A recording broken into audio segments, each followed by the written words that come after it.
Yo, what's up mga kasupot? Good morning, good morning. Nandito tayo sa North Tagaray or tawagin Bigti. So for today's video mga kasupot, pupunta pala tayo sa mga alaga nating baboy at medyo malambot yan tayo, so bibisitahin natin.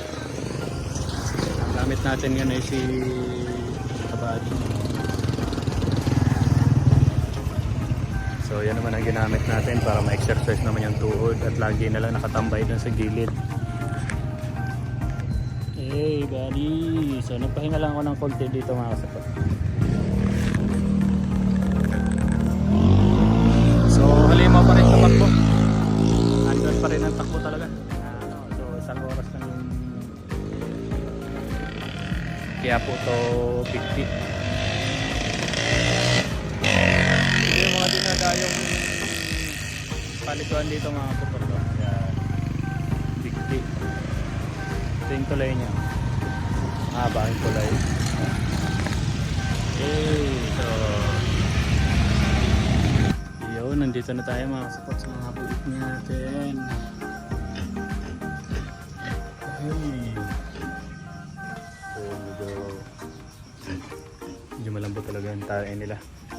Siguro dala na rin sa tagulan mga kaspot. Ito namin pagkarayan.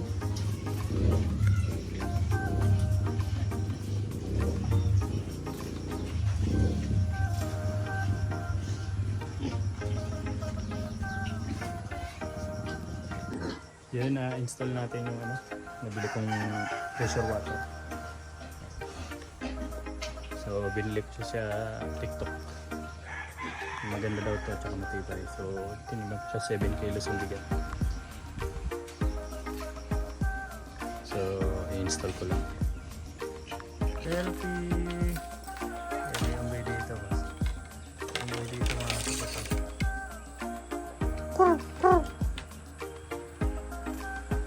Selfie!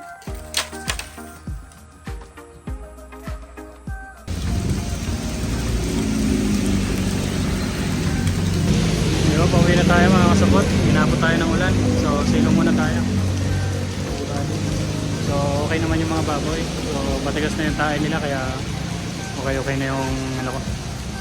Medyo nung pumunta kasi ako malambot, kaya medyo kinakabahan ako, kaya pinisita ko kagad. So pupunta ko lang ng Monday o Sabado ngayon, pinisita ko ulit.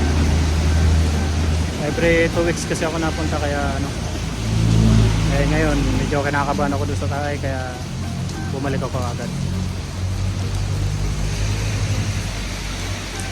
Pauwi na tayo. So silong muna tayo dito sa mabilihan ng makina.